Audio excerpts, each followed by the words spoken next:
여러분, 그 17세기 프랑스 수학자인데 파스칼이라고 하는 사람을 잘 아실 겁니다.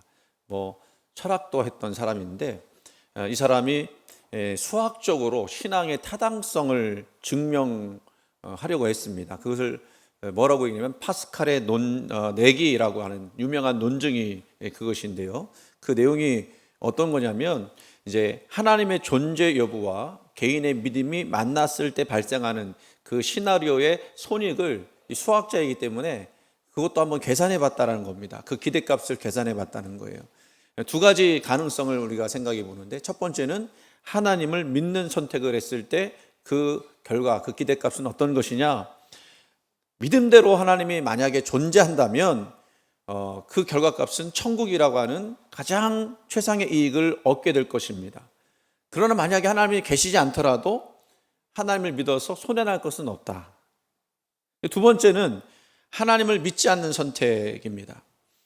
만약에 하나님이 진짜로 존재하신다면 안 믿은 사람은 엄청난 손해를 볼 것입니다. 그러나 만일 하나님이 존재한다면 지옥이라고 하는 최악의 손실을 겪게 될 거예요. 그러니까 결론적으로 파스칼은 하나님을 믿는 것이 압도적으로 유리하고 합리적인 선택이다라고 이야기를 했습니다. 그러니까 뭐 하라는 거예요? 그냥 하나님 믿으라는 얘기입니다. 여러분은 지금 파스칼의 논리대로 한다면 가장 유리하고 합리적인 선택을 하셨기 때문에 이 자리에 오셨다라고 하는 거예요. 여러분이 그렇게 했다는 게 아니라 파스칼의 논리대로 하면 그렇다는 겁니다. 그런데 아직도 많은 사람들은 하나님을 믿지 않는 선택을 하고 있습니다. 그들은 성경이 비과학적이라고 이야기를 해요. 뭐 가장 많이 이야기하는 것은 그겁니다. 어떻게 사람이 죽었다가 살아날 수 있느냐, 부활이 있을 수 있느냐. 무신론자들은요, 죽은 몸이 썩는 것이 자연 법칙인데 부활은 불가능하다라고 주장을 합니다. 과학적으로 보면 맞는 이야기죠. 뭐 우리가 다 아시지 않습니까? 우리 전 세대들이 돌아가시면 썩고 없어지는 거죠. 그런데 한 걸음 더 들어가 보는 거예요. 우리의 이 자연이라고 하는 이 규칙성이 있지 않습니까? 그 자연 법칙이라는 게 있지 않습니까? 근데 그거를 우리가 알기 때문에, 그거를 우리가 인식하기 때문에 예외 또는 기적을 우리가 인식할 수 있다라는 거예요. 그러니까 기적은 자연 법칙을 파괴하는 것이 아니라 오히려 그 자연 법칙, 과학 법칙을 만드신 입법자가 특별한 목적으로 개입하신 사건이다, 이렇게 볼 수가 있는 거예요. 여러분 인생에도 그 성경에 나오는 초자연적인 기적은 아니지만 이거는 정말 기적이야라고 생각하는 부분들 있지 않습니까? 이건 우리의 상식과 형편과 또 알고 있는 바에 의하면 안 되는 것인데도 불구하고 가능케 되어지는 일들이 종종 일어나죠. 그거는 누가 개입하셨기 때문에 그런 거예요? 하나님이 우리 인생 가운데 개입하셨기 때문에 그렇습니다. 성경은 이 부활이라는 것을 통해서 뭘 알려주시느냐? 죽음이 끝이라고 하는 자연 법칙 속에서도 하나님이 개입하셔서 예수 그리스도를 부활케 하셨고, 그것이 비록 예외처럼 보이지만 우리에게는 뭐가 되는 거예요? 나중에 소망이 되는 거예요. 우리도 주님께서 부활하신 것처럼 언젠가 마지막 때에 하나님께서 이 땅에 다시 오시면 그때 부활체로 다시 일어날 것이다 라고 하는 그런 고백을 하게 되는 것입니다. 그래서 많은 이들이 나는 도저히 하나님 계시다고 하는 그 증거를 찾지 못했기 때문에 못 믿겠다라고 말하지만 사실은요, 이거는 증거의 문제가 아니에요. 왜냐하면 하나님은요, 우리에게 이미 만물을 통해서 수많은 증거들, 하나님이 계시다고 하는 증거들을 보여주셨기 때문에 그렇습니다. 그래서 절대로 나는 믿지 않는다라고 하는 그 이야기는 증거가 없기 때문에 그런 것이 아니라 그들에게 기적을 보여준다 할지라도 자기에게는 그것이 과학 법칙이 아니기 때문에 안 믿겠다라고 이야기한다는 거예요. 환각이라고 생각을 한다는 것입니다. 여러분, 오늘 우리는 주님의 그 음성에 마음을 열고 계십니까? 아까도 얘기한 것처럼 파스칼의 내기처럼 우리가 확률로 따져서 하나님 믿는 것이 더 낫다, 그런 식으로 하나님 믿는 것은 아니죠. 우리는 왜 믿습니까? 분명한 하나님의 약속이 있고 그것에 대한 하나님의 그 구원에 대한 은혜가 있기 때문에 우리는 거기서 하나님만이 주시는 참된 평안과 또 생명을 누릴 수 있게 되는 것입니다.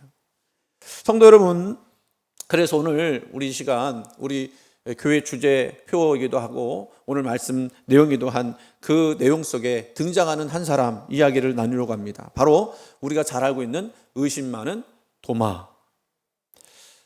우리는 보통 도마를 믿음 없는 사람의 대명사로 부릅니다. 하지만 오늘 저는 여러분에게 조금 불편한 질문을 드려보겠습니다. 도마만 그런가?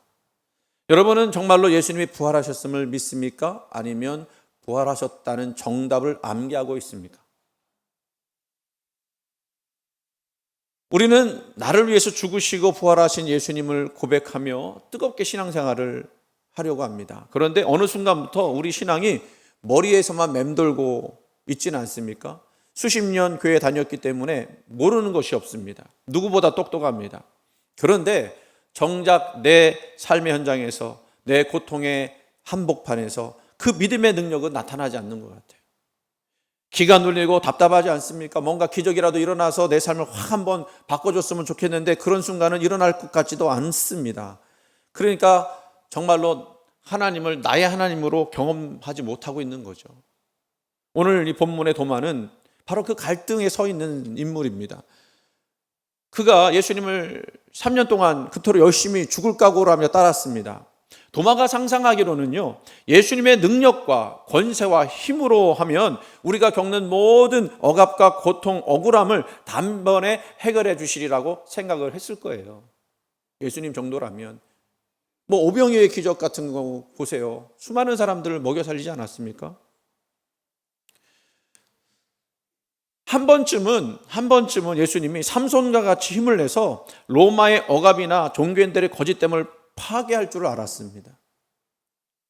그런데 예수님이요, 그 기대와는 너무 달리 힘 한번 써보지 못하고 쉽게 잡히셨어요. 그리고 너무 무기력하게 십자가에 매달려 죽으셨습니다.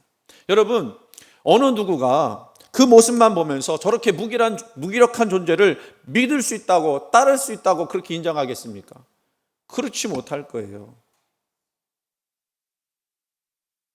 예수님 십자가에 달려 죽으셨을 때 제자들의 세계관은 무너졌습니다.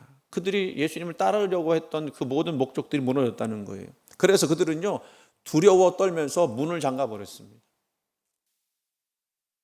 그런데 부활하신 예수님이 그들에게 찾아오셨어요. 제자들이 예수님을 만나고 나서 환히 찼습니다. 그래서 뭐라고 얘기하냐면 우리가 주를 보았다. 우리가 주를 보았다. 우리가 주를 보았다. 여러분 그러지 않겠습니까? 예수님이 말씀하신 그대로 3일 만에 부활하셨던 거예요. 그 말씀이 이루셨습니다. 그러니까 제자들이 환희가 찬 거죠. 근데요, 그때 안타깝게도 그 자리에 누가 없었느냐? 누가 없었죠? 도마가 없었어요. 도마가. 뒤늦게 돌아온 도마에게 동료들이 흥분해서 말합니다. 도마야, 주님이 살아나셨어. 우리가 그 주님을 직접 배웠어. 근데요, 도마는 믿을 수가 없었습니다. 도저히 받아들일 수 없었어요. 그 순간만큼은 무신론자가 되었습니다. 여러분, 이때의 이 도마의 심령 어땠을까요? 단순히 의심이었을까요? 아니면 그것은 소외감과 절망이었을까요? 다른 제자들은 다 만났다고 하는데 자기는 정작 예수님 만나지 못했습니다. 기가 막힐 노릇입니다. 그 예수님 만났다는 제자들은요, 뭐가 그렇게 신났는지 막 주님 만났다고 막 들떠있습니다. 마치 자신들이 모든 것을 다 이제 알게 되었다고 하는 그 승리의 선언으로 여겼던 거죠. 도마의 마음에는 이런 생각이 들었을 거예요. 왜 나에게 나타나지 않으실까? 왜 남들은 다 만났다는 주님을 나는 왜 못 만날까? 도마의 답답함이 여기 있었겠죠. 우리는 그런 경우 없습니까? 여러분 그런 경우 없습니까? 다른 사람들은 다 은혜 받아서 신난다고 좋다고 그 은혜를 막 나누는데 나는 여전히 답답한 거예요. 은혜 받지 못한 것 같아요. 주님은 나만 외면하시는 것 같아요. 주님은 나만 피하시는 것 같아요. 이 답답함, 이 갈증 사실은 우리 모두에게도 있을 수 있습니다. 그래서 예수님을 보았다는 다른 제자들 앞에서 도마가 이렇게 이야기하죠. 25절 말씀, 도마가 이르되 내가 그의 손에 못자국을 보며 내 손가락을 그 못자국에 넣으며 내 손을 그 옆구리에 넣어보지 않고는 믿지 아니하겠다. 여러분 이건 불신이었을까요? 아니요. 그 말 속에 담긴 속뜻이 있습니다. 나도 예수님 만나기를 원한다. 나도 그분 경험하기 원한다. 나도 너희들처럼 머리로 아는 예수 말고 직접 만지고 경험하는 예수 믿고 싶다. 그건 예수님을 향한 처절한 갈망이었어요. 또 절규였습니다. 여러분, 그래요. 우리가 나는 예수님이 잘 안 믿어지는데 라고 하는 분도 있을 수 있어요. 그런데 그 마음속에는요, 나도 예수 믿고 싶고 그분을 만나고 싶다라고 하는 그런 간절한 소원과 소망들이 있다라는 겁니다. 여러분, 모태신앙이신 분들 계시죠. 모태신앙으로 자랐고 직분도 받았지만 정작 하나님은 살아계시다라고 담대히 말하기에는 내 체험, 예수님 만난 체험이 별로 없어요. 빈약한 거예요. 여러분, 모태신앙은 왜 모태신앙이라고 하는지 아세요? 모태해서 모태신앙이에요. 나 못해. 저도 모태신앙이거든요. 모태신앙이라니까 모르는 사람도 있을 것 같아요. 모태신앙은 어머니 뱃속에서부터 신앙을 가진 사람을 모태신앙이라고 하는 겁니다. 요즘 애들은 모태솔로는 알아도 모태신앙은 모를 것 같아요. 모태신앙은요, 어릴 적부터 너무나 익숙하게 듣고 배운 하나님 말씀이 있습니다. 잘 알아요.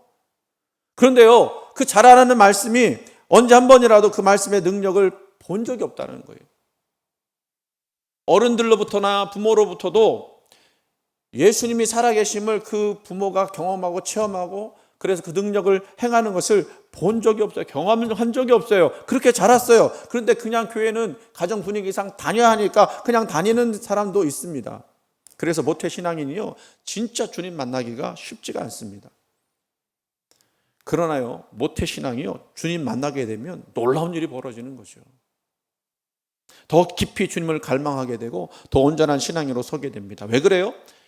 내가 그동안 배웠던 그 지식이 가짜가 아니었구나. 그게 살아 숨쉬는 거였구나. 그게 진짜였구나. 그러니 그 주님을 더욱더 갈망하게 되고 거기에 생명이 있고 자유가 있다는 것을 알고 주님을 섬기는 거예요. 그래서 더 열심히 주님 닮아가려고 애쓰는 거죠. 제가 그랬거든요. 그냥 아무 생각 없었어요. 아무 느낌 없었어요. 그냥 교회 다녀야 되나 보다. 거기 친구들 있고 그러니까. 근데 어느 순간 주님 만나고 나니까 제가 그랬죠. 세상이 달라 보이더라고. 근데 지금 그 경험을 도마는 못하고 있는 거예요. 얼마나 답답했을까요? 그러니까 화딱지가 나서 얘기하는 거예요. 내가 못자국을 보고 그 옆구리 손 넣어보지 않으면 나 안 믿겠다, 못 믿겠다. 그렇게 선언을 했습니다. 그런데요, 그 다음에 성경은 아주 특이한 내용을 첨가하죠. 바로 여드레가 며칠이에요? 8일이죠. 요즘 애들은 여드레 그러면 몰라요. 사흘 그러면 3일이라고. 나흘이면 4일이라고. 사흘이 며칠이죠? 3일이 사흘이죠. 나 헷갈려 순간. 사흘이라고 하고 4일이라고 하고. 여러분, 여드레라고 하는 시간이 흘렀어요. 여드레 8일이 시간이 지났어요. 그 8일은요, 도마에게는요, 지옥 같은 시간이었을 거예요. 왜? 자기만 못 만났으니까.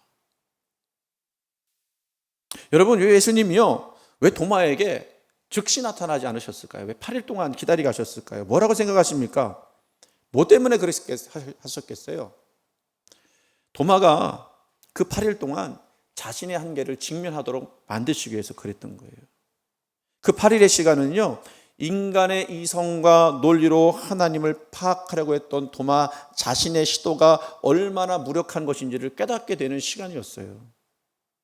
도마가 의문이 많은 사람이라고 했지 않습니까?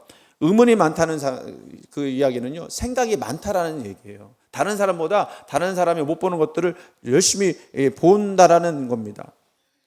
그런 도마였으니 다른 제자로부터 부활한 주님을 만났다는 이야기를 들었을 때, 그것도 한두 명이 아니라 자기가 아는 제자들이 다 그 얘기를 하고, 자기도 옛날에 들었잖아요. 예수님께서 내가 3일 만에 부활할 것이다. 그 얘기를 들었기 때문에 그 여드레 동안 그 문제에 대해서 고민했을 거예요. 내가 믿을 수 없다고 말은 했지만 그 생각을 떨치지 못하는 거예요. 뭐를 생각을 떨치지 못하는 겁니까? 만약에 그게 사실이라면 이게 뭐냐라고 하는 그런 고민을 했을 거예요. 도마가 속으로 생각했을 겁니다. 정말 예수께서 부활하셨다면 그 의미가 뭐지? 만일 예수께서 진실로 죽은 자들 가운데서 부활하셨다면 그분은 단순한 예언자도 아니고 랍비도 아니고 또 어떤 위대한 성인도 아니라는 거예요. 만약에 부활하신 것이 사실이라면 예수님은 인간의 몸을 입고 이 땅에 오신 하나님일 수밖에 없다라고 하는 결론을 하게 된 거예요. 그렇지 않다면 부활은 설명할 수 없는 거죠. 어떤 말로 설명할 수 없는 거예요. 도마가 과학적 지식은 없었겠지만 과학적 지식이 없다고 하더라도 죽은 사람이 다시 살아난다는 것이 말도 안 되는 거라는 걸 그도 알고 있었던 겁니다. 그런데 만약에 그런 일이 벌어졌다면 이거는 하나님만이 하실 수 있다는 거예요. 예수께서 부활하신 것이 진실이라면 그분은 나의 하나님이시다. 그렇다면 나는 그분에게 내 인생 전체를 걸어야 할 나의 주님이시다라고 고백해야 하게 되었다라는 것입니다.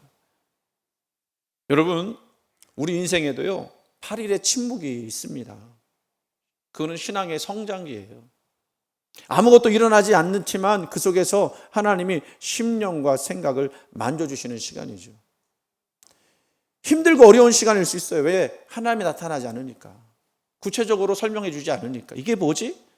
왜 나한테만 이러시지? 라고 하는 그런 생각들을 하게 되니까. 근데 그 시간을, 그 성숙의 시간을 지나야만 예수님을 진정 만날 준비를 할 수 있다는 겁니다. 여러분 기억하십시오. 이 침묵의 시간은 예수님이 우리를 버리신 시간이 아니라 우리를 만나기 위해서 다가오시는 시간이에요. 그리고 더 나가서 주님은 그 도마의 그 까칠한 그 의심까지도 다 듣고 계셨어요.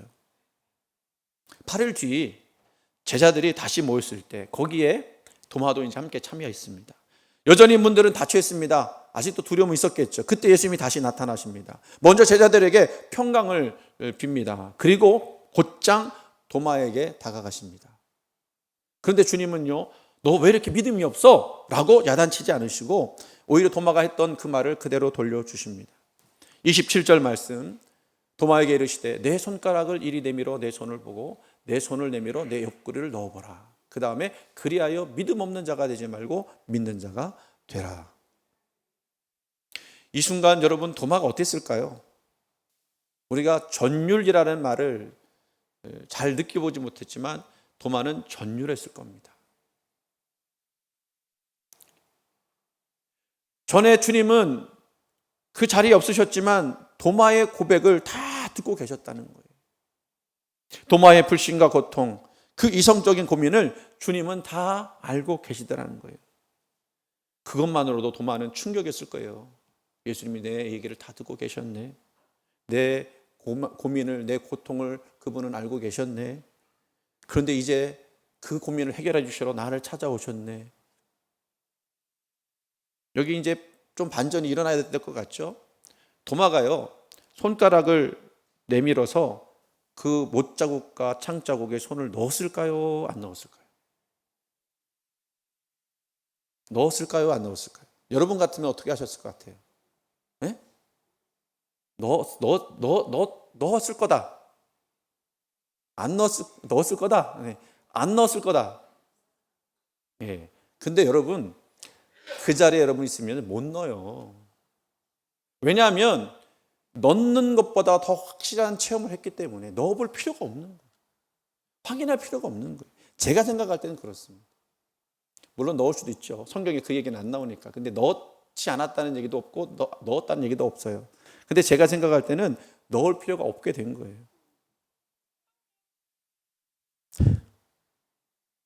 주님을 대면하는 순간 주님의 그 압도적인 사랑과 임재 앞에 서는 그 순간 도마가 그동안 의심했던 모든 것들이 다 녹아져 내려서 신앙으로 바뀌게 되는 거예요. 여러분 이걸 뭐라고 얘기하냐면요, 만남이라고 얘기해요. 예수님을 3년 동안 따라다녔지만 진정으로 주님으로 만난 적이 없던 도마가 이제는 부활하신 예수님을 만나면서 진짜 이분이 누구신지를 깨닫고 만난 거예요. 그동안 그렇게 머리로 계산하던 그 신앙이 인격적인 마주침으로 변하여지는 순간이었습니다. 그때 도마의 입에서는요, 인류 역사상 가장 위대한 신앙 고백이 터져 나오죠. 뭐죠? 나의 주님이시요 나의 하나님이십니다. 이게 왜 위대한 선언인 줄 아십니까? 그 누구도, 제자들 누구도, 베드로도 주님을 하나님이라고 고백한 적이 없어요. 그런데 도마는 그 고백을 했어요. 그러니까 도마의 그 의심이라는 것이 사실은 나쁜 것이 아니라 그 의심을 통해서 그가 성숙했다라고 하는 거예요. 하나님으로 그가 예수님을 받아들였다라는 것입니다. 그동안 도마에게는 예수님이 랍비였어요. 그냥 선생님이었어요. 동료들이 본 예수였을 뿐입니다. 그런데 지금은요, 그 예수가 어떤 분이시냐면 나의 예수님이 된 거예요. 나의 예수님. 3인칭의 하나님이 이제 1인칭의 하나님으로 바뀌는 사건, 이것이 우리가 경험해야 할 신앙의 거듭남인 것입니다. 올해 우리가 나의 하나님, 나의 주 나의 하나님이라고 이야기했던 것도 바로 그거예요. 물론 여기에 주님을 인격적으로 만나신 분들도 계실 겁니다. 그런데 그 주님을 더 적극적으로 만나고 변화되어지기를 소원하는 마음이 있는 거예요. 예수님이 20장 29절 말씀에 그래서 뭐라고 말씀하십니까? 너는 나를 본고로 믿느냐? 보지 못하고 믿는 자들이 복되도다 하시니라. 조금 책망하는 듯한 이야기지만 이거는요, 장차 주님을 직접 보지 않고도 살아갈 수많은 세대, 바로 우리를 향한 축복의 말씀이에요. 우리는요, 성경의 말씀으로만 예수님을 경험했지 진짜로 예수님을 본 적은 없습니다. 그런데 우리는 예수님을 나의 구주로 고백하고 믿고 있다는 거예요. 그러니까 도마보다도 더 복되다라고 이야기하는 겁니다. 우리도 역시 지금 당장 예수님의 그 손에 옆구리에 손가락을 넣을 수는 없어요. 그러나 기록된 성경 말씀을 통해서, 그리고 우리 삶의 고난 속에 찾아오시는 그 성령님의 임재를 통해서 우리는 주님을 만나게 됩니다. 오늘도 여러분 기도하시면서 주님께서 말씀하지 않으시던가요? 여러분 마음속에 좋지 않은 생각과 좋지 않은 마음도 있을 때 그거에 대해서 지적하시는 하나님의 음성이 들리지 않던가요?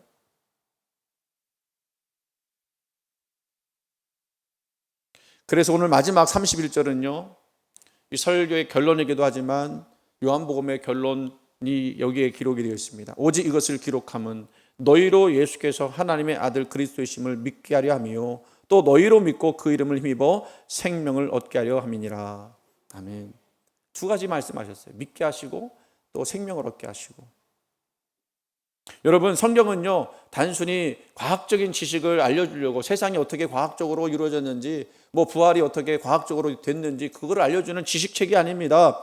우리에게 그 성경은 뭘 주기 위해서 주신 책이냐면 구원을 얻게 하시기 위해서, 생명을 얻게 하시기 위해서 주신 책이에요. 그리고 그 생명은 주님을 나의 하나님으로 만날 때 시작이 된다라고 말씀해 주고 있어요. 이제 여러분 마음속에 이런 도전을 한번 해봤으면 좋겠습니다. 나는 머리로만 예수 믿는 것이 아닌가? 하나님은 이런 분이지, 말은 참 잘하고 있지만 혹시 우리는 거기에 가두어 두고 있는 것 아닌가? 하나님을. 도마처럼 혹시 의심이 생길 때 그냥 의심이다 생각하지 마시고 그거를 주님 앞에 내놓으시기 바랍니다. 주님, 나도 남들이 말하고 있는 그 하나님 말고 내가 직접 만나는 하나님 경험하고 싶습니다. 내 삶의 닫힌 문을 열고 들어와 주세요. 이제 오늘 우리는 우리 각자의 그 믿음의 원점에서 돌아가서 다시 시작하는 2026년이 되기를 간절히 원합니다. 그리고 그 원점에서 다시 예수님을 만나기를 원합니다. 그리고 그 원점에서 예수님이란 분이 어떻게 할지에 대해서, 예수님에 대해서 어떻게 할지에 대해서 그 태도를 결정하시기 바랍니다. 여러분, 진짜 하나님이 부활하셔서 그분이 우리의 삶의 주인 되시고 하나님이시라면 우리는 그분에 대해서 어떻게 태도를 가져야 될지, 그냥 존경받을 만한 위인 정도에 그치면 안 되겠죠. 만약에 예수님이 소크라테스 같은 그런 사람이었다면 뭐 존경하든 무시하든 우리 인생에 큰 문제는 없습니다. 왜? 그분은 구주가 아니기 때문에. 하지만 예수님이 정말로 부활하셨고 그렇기 때문에 하나님이 유일하신 하나님의 아들이라면, 그리고 그분이 우리를 구원하시기 위해 오신 구원자라면 우리는 그분을 받아들이든지 거부하든지 양단 간의 결정을 내려야 하고요. 만약에 받아들이기로 했다면 내 모든 것들을 걸고 그 주님을 섬기는 자세가 되어야 할 줄로 믿습니다. 그래서 이거는요, 하면 좋고 안 하면 손해볼 것 같은 그 파스칼의 내기와 같은 그런 것이 아니라 하지 않으면 안 되는 결정이며 그 결정에 여러분의 인생의 성패가 달려져 있다는 사실을 꼭 믿으시기 바랍니다. 여러분, 이 예수님 어찌하시렵니까? 도마처럼 나는 예수 그리스도가 하나님의 유일하신 아들임을 믿으며 그래서 나의 주님으로 모시고 싶습니다라고 고백하십니까? 이 세상에 예수 그리스도 외에는 나에게 그 무엇도 주인이 될 수 없다고 고백하십니까? 내가 이 세상의 모든 것을 잃고 내 목숨을 잃어도 나의 주님 예수 그리스도를 버릴 수 없다라는 고백이 있습니까? 만약에 그렇지 못하다면 믿음에 더욱더 깊이 들어갈 수 있도록 여러분 애쓰셔야 합니다. 믿음은 한순간에 잡으면 변치 않고 그대로 있는 것이 아니에요. 한번 믿었다고 그냥 그 믿음이 꾸준히 쭉 있는 게 아니에요. 믿음은 가만두면요 약해집니다. 매일같이 자신의 믿음을 돌아보고 그 온기가 아직 살아있는지, 그 뿌리가 아직 또 튼튼히 박혀있는지 살펴봐야 합니다. 그 믿음이 늘 살아있도록 보살피고 가꿔야 해요. 주님은 이미 여러분 곁에 와 계셔요. 이미 와 계세요. 그 말씀해 주세요. 여러분 양심을 통해서 말하는 것 같아도 이미 하나님을 믿기로 작정한 사람들은요 양심을 통해서 하나님께서 성령께서 이야기하시는 거예요. 그리고 여러분들이 한숨 쉬고 아파하고 의문을 가지고 있는 것도 다 아세요.